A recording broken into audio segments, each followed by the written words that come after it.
that men and women cannot set aside time for prayer? Is it always the case that prayer is never made a priority? Is it always the case that prayer is put on a secondary level? Oh, my friends, we have quenched the Spirit of God. And we have quenched him at least in these three fashions. We have quenched him because we have pushed programs instead of prayer. We have quenched him because we confuse emotionalism with emotion. And we have quenched the Spirit of God because we have emphasized the spectacular instead of the supernatural. There is very little available in the Church of Jesus Christ today to allow the spontaneous work of the Spirit to come to the fore. We're so scheduled and programmed and ordered and arranged that the Spirit of God is just kind of set on the side. And we take him for granted.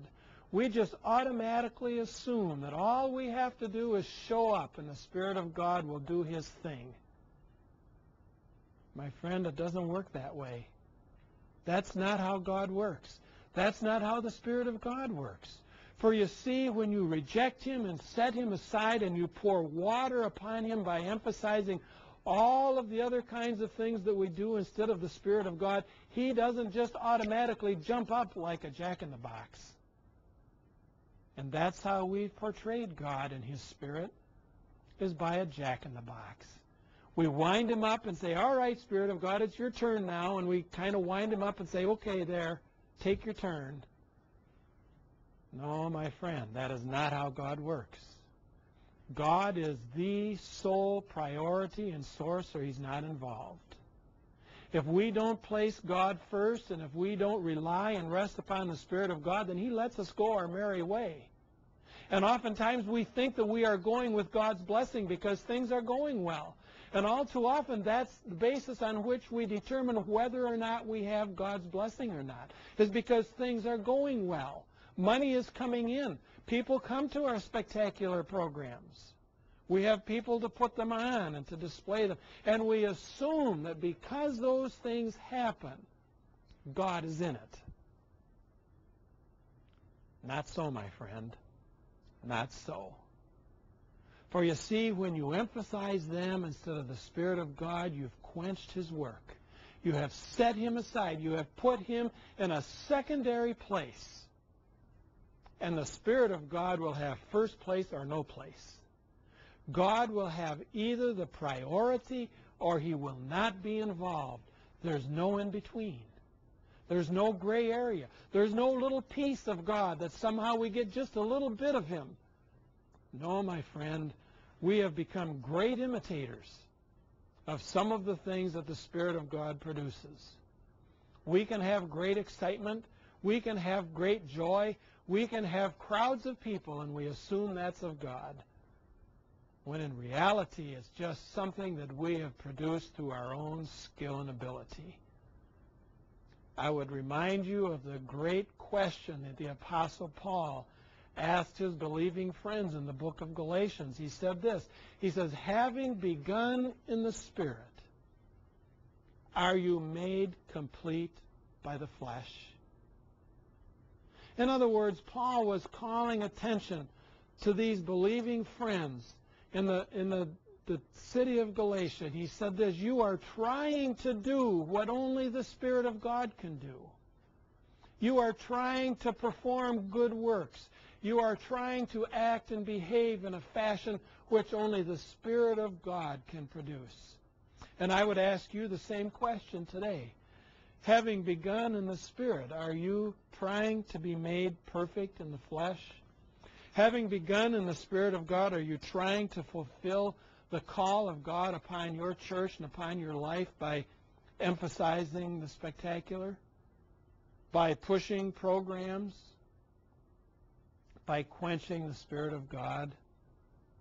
By fearing emotion that the Spirit of God wants to bring?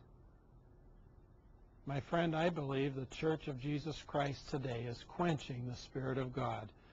Here are three ways at least that I believe that's happening. Is that true in your life today? Could it be that you have fallen prey to these three temptations that I've just explained and described? Maybe there's another way that I didn't mention that the Spirit of God has prompted into your mind today, has shown you ways in which you are quenching the Spirit of God today. My friend, I would remind you of Paul's exhortation to his friends in Thessalonica. Quench not the Spirit. Don't pour cold water on him. Don't try to put him down. Don't try to put out his fire of refinement and his fire that would purify us and would strengthen us and make us ministers of fire as the Scriptures describe us. No, we must instead place him on the pedestal, so to speak. We must make his work and ministry our priority. We must seek his supernatural ability. We must seek his supernatural authority and work in our lives, that he might bring forth in us the true emotions of the Spirit, of love and of joy and of peace and of laughter and of sorrow and of conviction.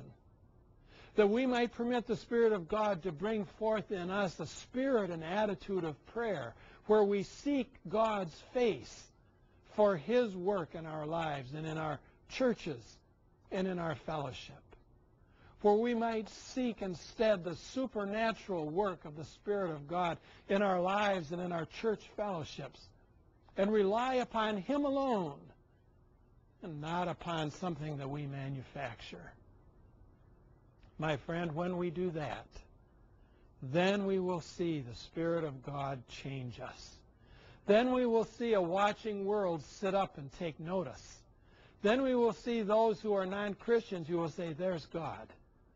They will recognize his work.